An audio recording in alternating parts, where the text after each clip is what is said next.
Hi guys, Jay Smith here. Welcome to the AskGolfNut channel, and today we are doing the Callaway PARADYM X driver. Now, new for 2023, and it will still stay in the range for 2024 because remember, Callaway just stagger their releases. So at the moment, even though PARADYM has come out, Rogue is still in the lineup. You can still buy Rogue and stuff, so it adds to the family. And of course, then next year that will go into that place, and the next one will come in again in the family. But this one, the PARADYM X, it's the mildly draw biased version of the PARADYM series. It's they say their highest launching and highest MOI, the most forgiving. The golf club in itself is stretched back. It's got the largest footprint of the lot. Now, I'm not great when it comes to putting drivers down side by side and like meticulously critiquing the difference between this driver and that driver within reason, unless it's distinctly different in size, like the Triple Diamond, which I've got back there. I'll be doing that review as well, so on the channel, have a look at that one. The Triple Diamond is a smaller golf club, so CC wise, so it looks distinctly smaller. There is a visible difference there. With this one, it's still 460. It's just slightly changed here and there, so it's stretched out a bit, but there's a slight difference, but not a lot. But looks wise, you've still got that very, very interesting blue color, and some people like it, some people don't. Initially, when I first looked at these, I must admit I looked at the top first and I went, well, that's a funny shade of carbon blue, but it's growing on me in very much. And I do like now the bottom where you have that Callaway PARADYM X forged carbon logos and stuff, because the way they've done the carbon look is, I don't know what that pattern's called, but it does actually look quite good. So I think, give or take, when it comes to shop appeal, when this is sitting in the racks and shops, it will look quite good and it will draw attention. So that's the whole idea of obviously logos and stuff, to draw people's attention, but it looks quite good. It has got that titanium face with that kind of, it's the silvery kind of grooves, even though there are no grooves whatsoever. It's just effectively painted on or etched onto the face. It's the same in the standard PARADYM, but different in the Triple Diamond. The Triple Diamond, they haven't got that silver. It's much more just the face. It's a darker face. Same color face, I think it is more so. It's just that we haven't got that lighter silver etching. But yeah, we've still got that weight at the back. The weight back there is a fixed weight. It is not anything kind of movable like it is in the standard PARADYM. But again, this is one with the center of gravity a little bit closer to the heel, we'll say, to assist in the draw bias nature. But if we have a look at the tech inside quickly before we see how well it did, you've got the industry first 360-degree chassis of that carbon nature of it, and it's a feat of engineering in itself. I don't know how they can do this. Chatting with Ping and how they've done their carbon wraparound and stuff has given me just a fraction of an understanding of how difficult it is or must be to make a carbon body like this. How this head does not implode into a dozen bits on impact, I don't know, because obviously carbon is exceptionally strong in certain ways, but then weak in others. Depends if you really want to go down the material side of things, but yeah, so that is amazing what they've done. By doing that, it's created a chassis which is something like 43% lighter than the titanium one, which allows them again to move weight, and being the draw bias one, it will be slightly heel orientated and stuff like that. You have got the new jailbreak AI in there that you cannot see. There's that little bar behind that face, and in that face there's that little Y-shaped thing which they used to have. Well, they used to have like fingers down there, didn't they? Or jailbreak bars, jailbreak. But now they've changed it, obviously making things better. It's now 33% lighter, which means they can move weight again. When it comes to the draw bias nature, that's exactly what you want to be able to do. And then when it comes to the face, it is an AI designed face. And if you ever look at the picture of that AI face and what it looks like on the inside, which you can't see, how it knows how to make a face thicker here, thinner there, thicker here, and thinner there, to create what they think is better places for ball speed retention and stuff like that. Yeah, I mean, one, it must be expensive making the PCs and the computers to program that. There's another thing actually getting them to physically create it. How that is created, I have not got a clue. But yeah, it's a feat in engineering. Callaway are brilliant at doing things like this. You've got the speed enhancing face cup for the forged titanium face that we've had now for a little bit. But again, it's that there's a little ridge around the whole thing to make the whole thing move effectively. But yeah, most manufacturers are making their own faces do similar things, so it's just Callaway's version. And then obviously with that slightly drawn back shape of the head, and of course that weight at the back, which is slightly, very much so slightly pushed towards the heel. I'll go into the difference between this one, because this is actually quite an interesting one from a point of drawers, or I want to call it anti-slice, because this is not full-on ridiculous anti-slice, but it has got a distinct benefit potentially for some golfers that do have an issue with open faces, which I found in my testing. Right, so when I tested this on quad, I hit it a bunch of times, loads and loads of times. The sound that this thing makes, again, it's the same as the Paradigm, but I was finding some very, very interesting things when I was testing it. It's a very satisfying punch, but then again, Callaway's had that very satisfying punch now for quite some time. When they first brought out the Epics and stuff like that on the Gen 2 carbon, let's not count the FT3, but yeah, for the Gen 2 stuff, it was so groundbreaking on how the driver sounded. It was a race for the other manufacturers to catch up. Callaway was known at the very, very start of this carbon era again as possibly the nicest sounding, nicest feeling drivers in the whole of golf, full stop. But as time has gone on, all other manufacturers have caught on and have caught up, and I wouldn't say surpassed it, because you get to a certain point where you can only get a driver to sound as good as it can sound, and it's much more now so down to how you can make the face work a bit better all over the face rather than the middle, because within reason, out the middle, everything is governed. But yeah, how they do that, I don't know, but it's not revolutionary anymore. It's not the difference between a Callaway and everything else. I'm not saying it sounds bad, not at all. It sounds lovely, but now there's plenty of other drivers out there that sound equally lovely. But yeah, so when I hit this a load of times on quad to get an understanding how it performs and how it's also forgiveness side of things, which is an important thing to think about, hitting this on different parts of the face and stuff, what I've actually basically found out straight away from the word go when I started testing this was, be careful where on how you deliver the face, because this thing is obviously not a movable weight. This weight at the back, everything is on this golf club. It is not necessarily there to try and take the rightness away, the spinning off to the right, the curvature unwanted going off to that way, by gearing it. So putting a massive weight in the heel, and effectively then every single time you hit out the middle, it'll be effectively a massive toe shot and cancel any curvature out that way. For me, what I found by far is that this head wants to rotate. So when I come through inbound, I'm generally speaking, I'm not overly affected by that way, and then also the lie angle, this thing is a bit more further up. It's just tilted up that way, which then makes the loft point, whatever you've got, more towards the left for a right-handed golfer. And so you're someone who struggles with an open face. One, this golf club and how it's designed with the weight settings in the heel wants to make the head rotate, and also it's sitting that way. Not by a lot, I mean, we're not talking huge amounts, but it's still there. So first shots when I was hitting this, I mean, I'm thinking this is going left, when it was going left, going massively.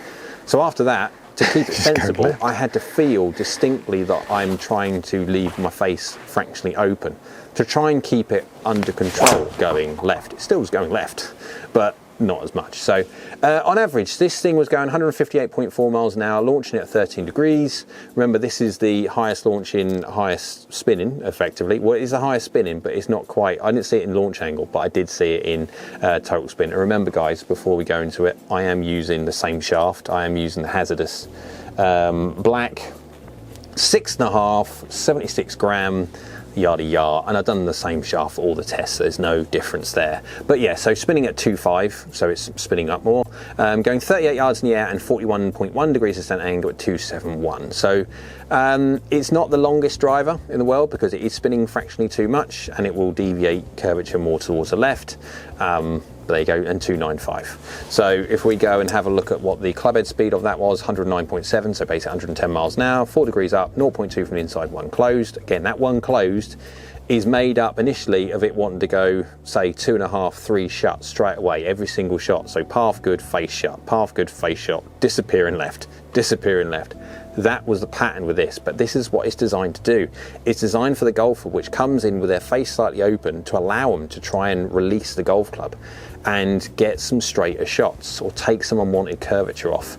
Anyway, lie is up at nearly 7 degrees up, again, because I'm thinking that this head is, yeah, definitely more upright when it comes to its lie, which will help that also, unwanted curvature to the right. And 4 mil toe, 0 mil low, and I've got my deviation of standard deviation on there as well. Now, if we look at the graphical representation of it, I think it's important to show that you can see the distinct left, and you can see the distinct left. Now, this is not a comparison between all three. However, if I put that screen up where you can see all of them on there, so you can see all where those, the standard Paradigm in green, the red, which is this one, this is the Paradigm X, the red, that wants to go left, and then the blue, that wants to go left and right. But it is the longest, and that's the triple diamond. And then the standard Paradigm is the easiest one to control when it comes to left and right, because I, generally speaking, deliver fairly neutrally, and it will miss equally, fractionally left, fractionally right. This one wants to go left. So you can see the bias towards this. This is definitely biased towards the left-hand side. And if you're someone who fades the golf ball, well, do you know what? Putting that in your hands, that will take that fade out of the equation, I can guarantee that. But it is the highest spinning. And it is not necessarily, okay, we're losing 6 yards of distance when it comes to the difference between that and the standard Paradigm. You're going to get that in a slightly higher spin profile golf club. You can't help that when it comes to being the highest MOI. Highest MOI golf club, generally speaking, will mean it spins more than others. Again, if you go to a triple diamond, which is low spinning, you're going to see more curvature, but that's a different story.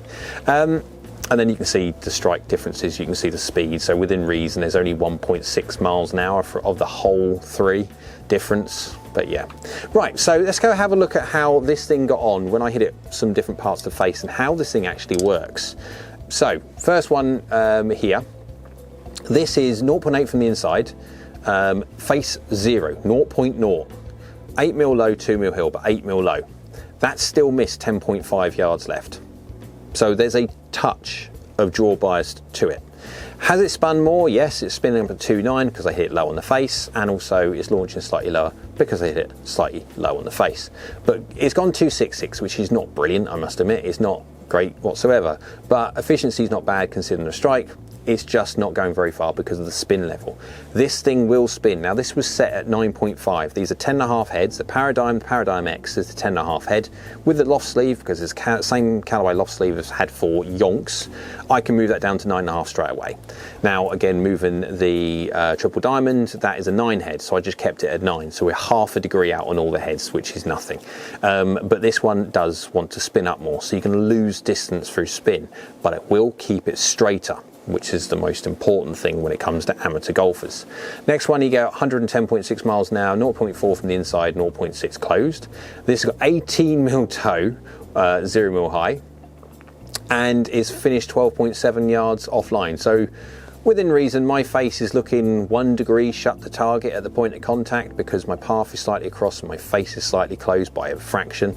And then I hit 18 mil toe. So you can see by the start direction of 2.8 to the right, how well that roll and bulge is doing. Which one is it? I don't know. Bulge is it? Does matter.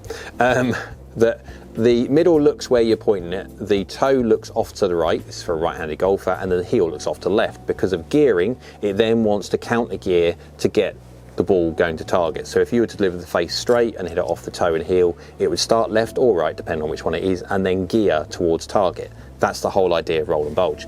And it's doing really well, considering I'm placing it, you're telling it fractionally to go left, and I've hit it 3/4 an inch off the middle, 3/4 an inch off the middle.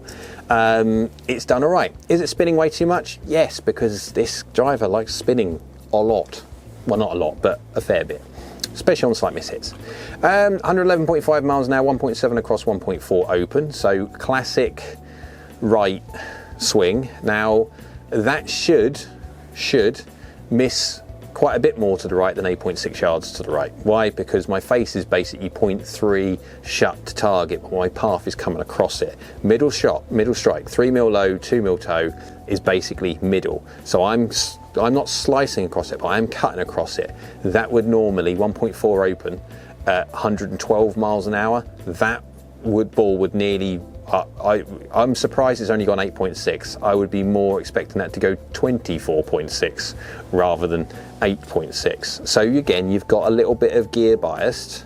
Even that face is 1.4 open. That ball is only tilting by 3 degrees, which is nothing, hardly anything whatsoever. It's done really, really well. Next one, 112 miles an hour, 0.8 from the inside, 0.6 closed, 1 mil low, 9 mil toe, within reason.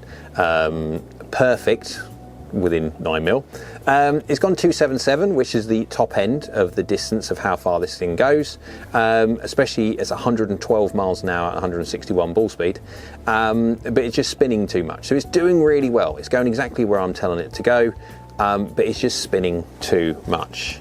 But that's what you're going to get from a high MOI driver. If you want to make something forgiving, you basically just add some spin to it, and adding that extra spin will keep it straighter. When you have a similar delivery but you drop the spin down, tilt axis actually increases.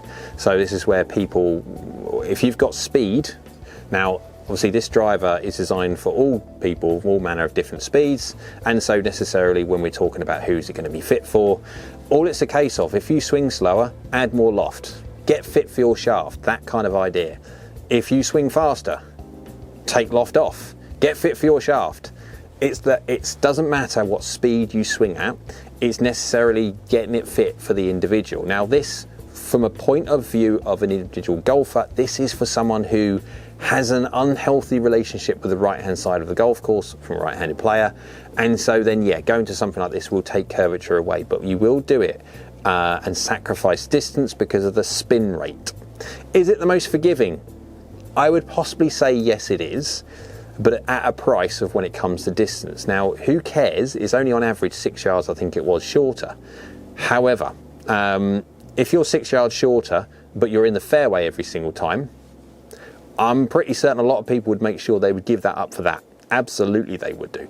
And so yeah, you'll have to trade off when it comes to that, because obviously that's what custom fitting is for, and understanding your shot shape. Now if you were someone who requires this but are working on your swing to try and get better, I would possibly go to the standard paradigm. Why? Because you've got that movable weight, which some people, well, most people are affected by. Well, some people are, some people aren't. But it's going to give you that more neutral biased head, where this one you're kind of stuck with it because that weight is not movable and it is set to helping that not right shot. So great golf club, feels really good, looks decent depending on obviously if you like the look of the new one or not. Performs really well. It spins a bit fractionally too much, definitely. Now you drop the speed down. I'm swinging at my normal speed. If you drop the speed down, then yes, you are going to have to look at potential. Obviously that spin will come off, but then also you'll need to up the launch anyway. So, and then the spin will come back on again. So it does make a difference to what speed you swing, yeah, but you're just going to get custom fit for whatever you do, as with everyone should do. So speed, spin and launch are all down to custom fitting and how well you get on when it comes to being custom fit properly. But yeah, very good one from Callaway PARADYM X. Very much so for the needing draw bias golfer. So hope you liked it. If you did, go on, thumbs up. YouTube likes it, so do I.